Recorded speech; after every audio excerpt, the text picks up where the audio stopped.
welcome to my channel. My name is Leora if you're new here.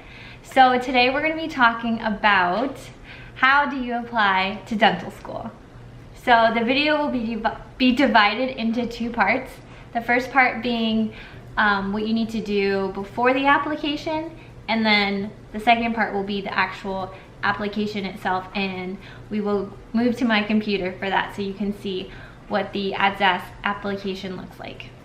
I will leave timestamps all around me and in the description box below in case at any point you want to skip ahead to another topic or a specific section. All right, let's get into it. Okay, so preparing for dental school, let's start with common majors. Now, my major in undergrad was biology with a minor in chemistry, and if I had to do it all over again, I probably would not have chosen that as my major, but it is a common major because with a biology major, you have a lot of the prerequisites in those classes, so it just only makes sense to continue taking the rest of the courses required for that major. But dental schools do not require you to have a biology degree to matriculate, so you can literally have any major that your school offers and be able to go on to dental school. As long as you take the required prerequisites, then you're good to go.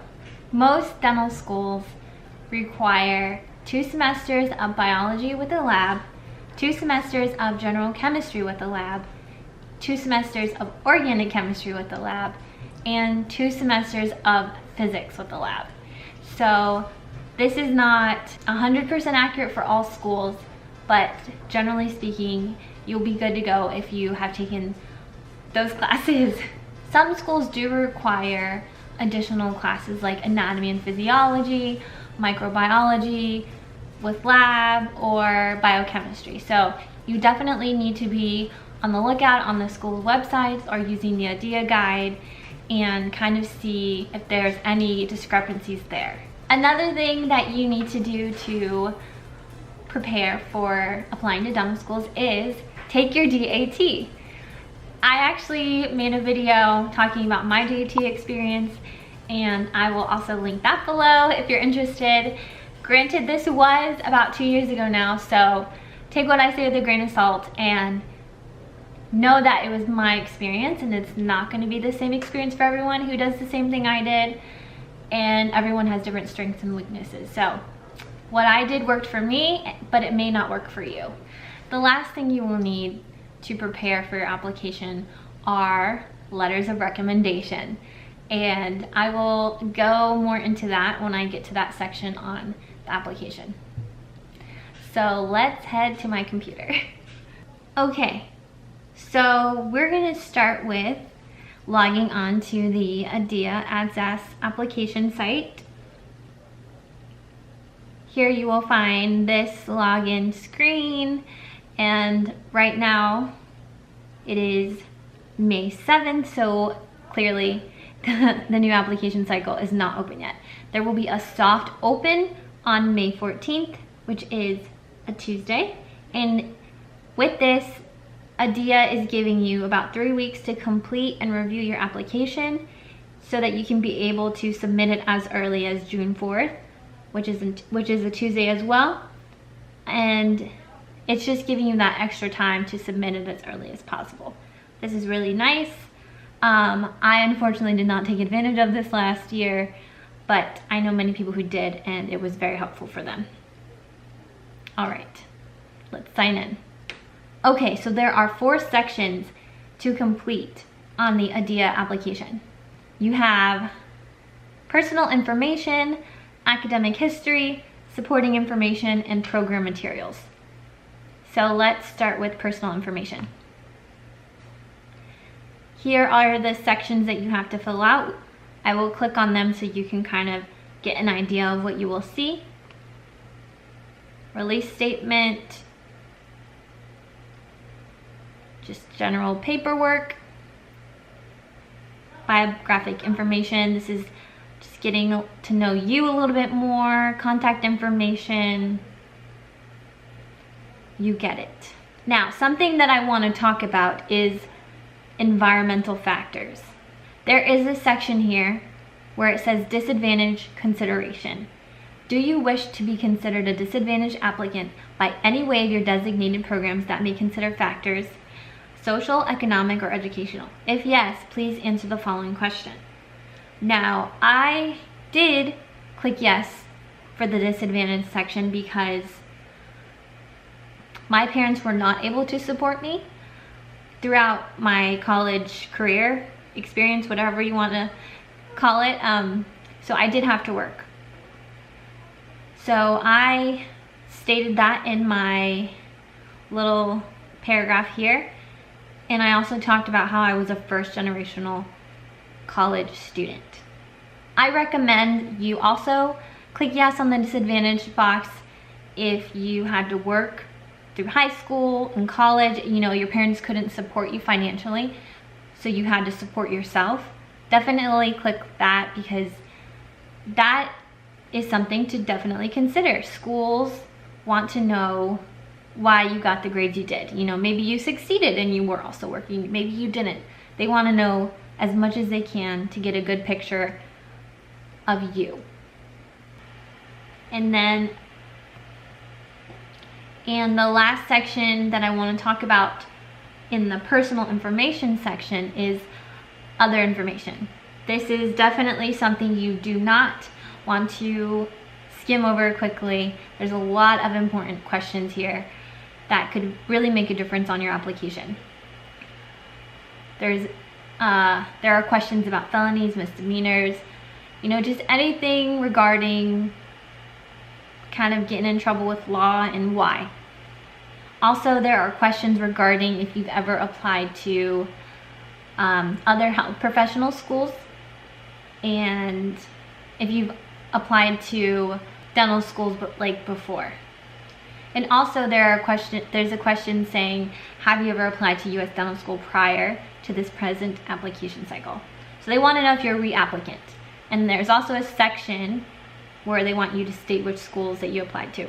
This is a chance for you, if you are a reapplicant, to explain how you've improved since the last cycle and what makes you a better applicant. Like, what have you done to make yourself stand out a little bit more? There also is a section here where it says education interruption. Has your education ever been interrupted or affected adversely for reasons other than deficiencies in conduct or academic performance? I would say anytime you had to deal with anything traumatic, injuries, mental health, like family emergencies, family difficulties, this is the part I would really think that you should put that in. So if you are worried about your grades and it has a good reason behind it, definitely put those explanations here. Oh, one more thing about the other information section. There is one question, is the very last question. Do not neglect this. It can be hard to miss if you're not paying attention. Manual dexterity. This is a big one for some schools.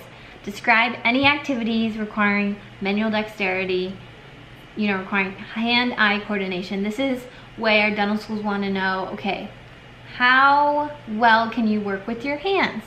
What have you done so far? I myself have played instruments in my childhood and a little bit, you know, since then. I play video games. I know some schools don't consider that hand-eye coordination or what they would want in this section. That's up to you. Examples that Adia has given are cross-stitching, sewing, arts, crafts, playing musical instruments, auto repair. So anything requiring your hands that you would consider that to be manual dexterity to help you succeed in dental school, definitely put that here. Moving on to academic history. This is what I want to talk about. Transcript entry. So you have the option to manually type in all the classes you've ever taken at college, university, etc. You can manually do that, and that will be very time consuming. That is what I did. Or you can pay to have the transcript put in for you.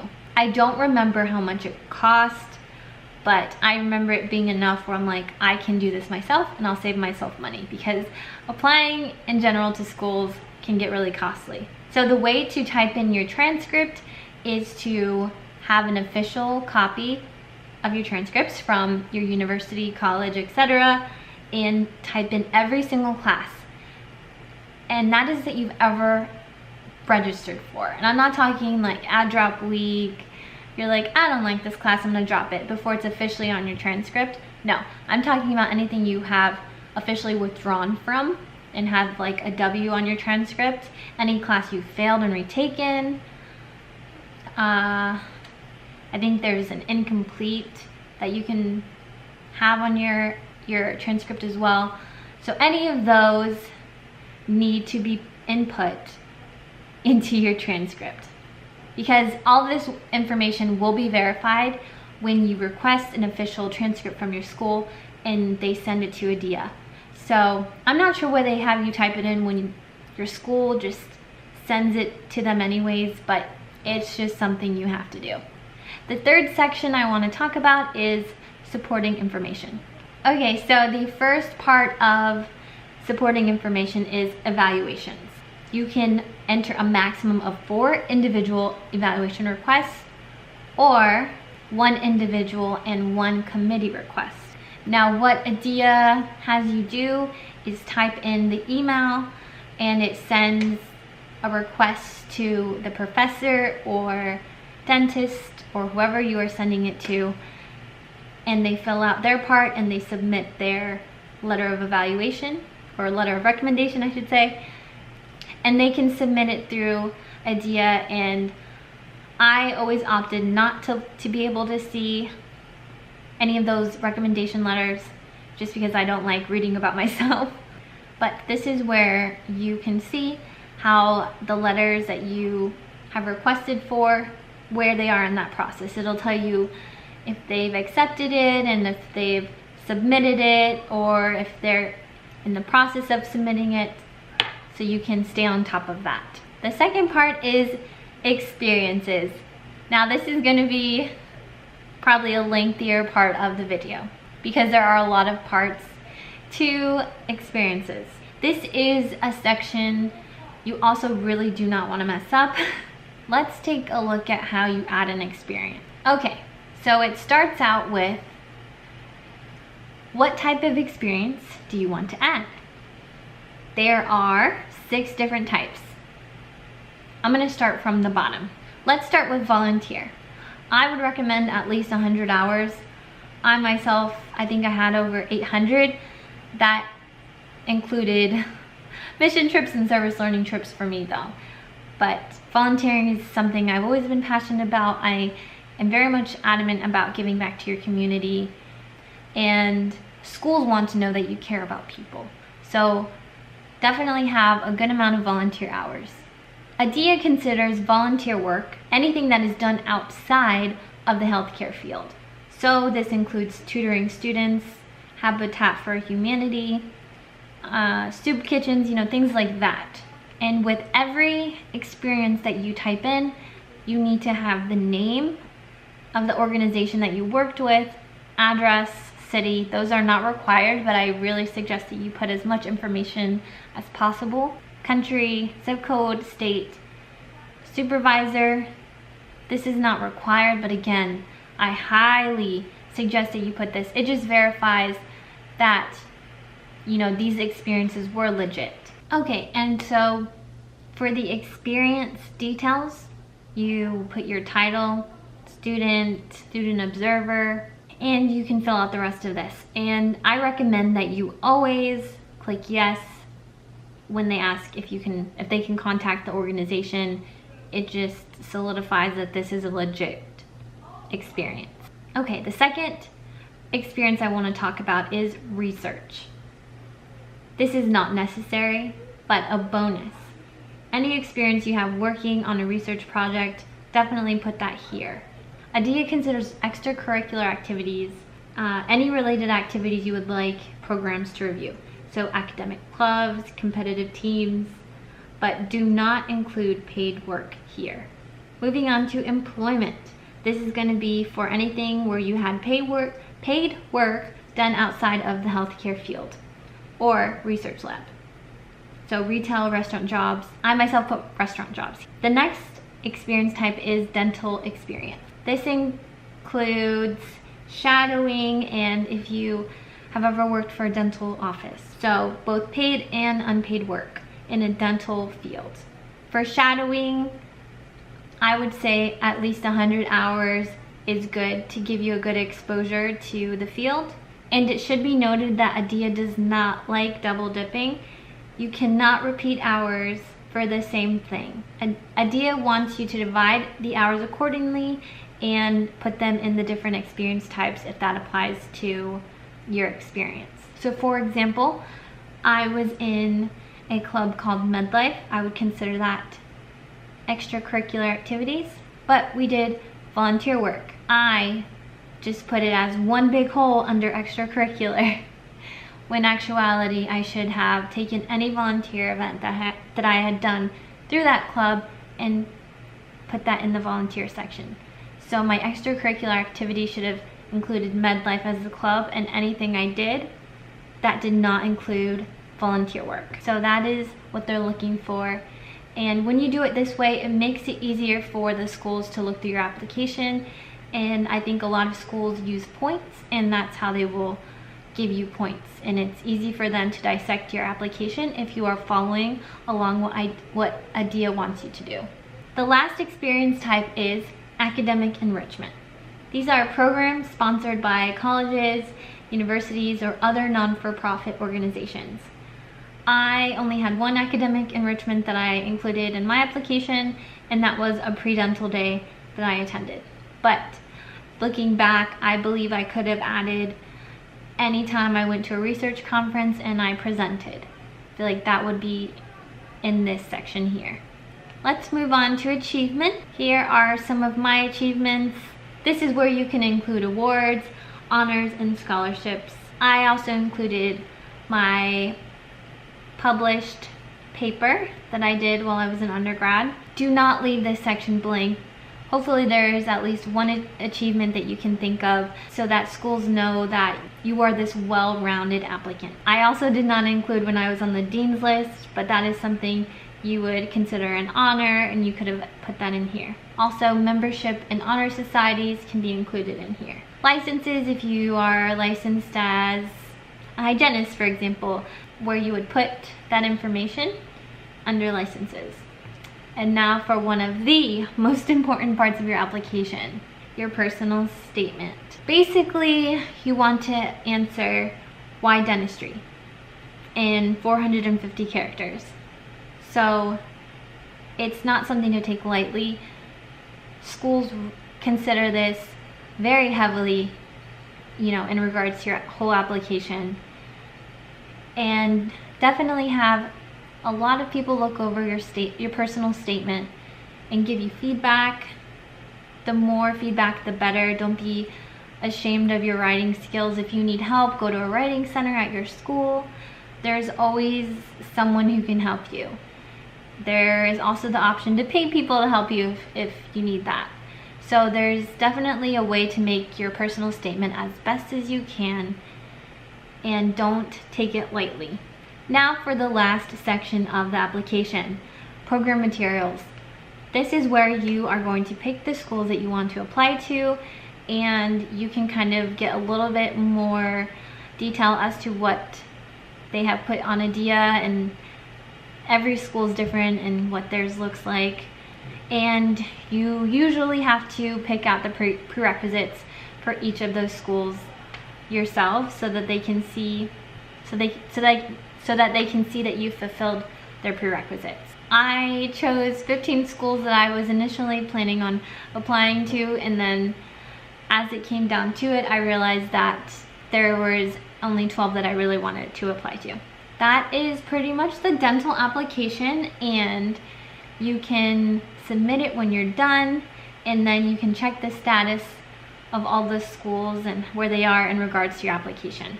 So that is it for this video. I hope you learned something and that you feel a little bit more confident when you're going to apply to dental school this cycle or maybe in the next cycles. If you like the video, don't forget to give me a thumbs up and subscribe down below if you're new here. I will see you later.